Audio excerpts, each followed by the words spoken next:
So let me ask you, I want to get into your mindset, Karen. In that moment that you're working 9 to 5 or the long hours that you're working and then you're coming home, did you ever think, like, you're tired, you've come from work, did you ever get into the mind space of, oh my God, am I getting anywhere with this? Like, is this even worth it? I mean, really, did you ever have those thoughts? Oh, Rita, I did.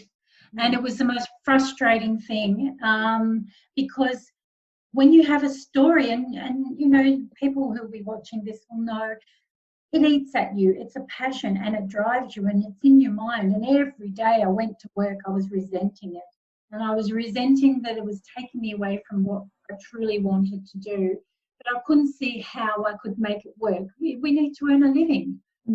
What was the catalyst for me, and I'm very, very fortunate, was that my husband was very supportive.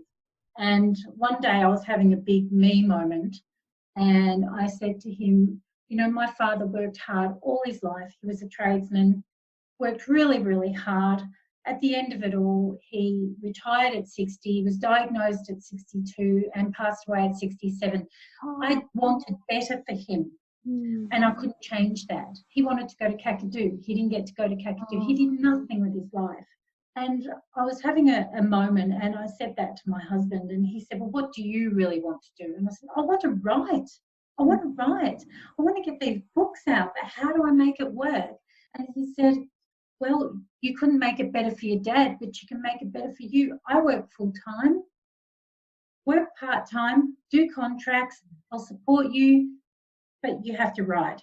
Wow. That's emotional. That's beautiful.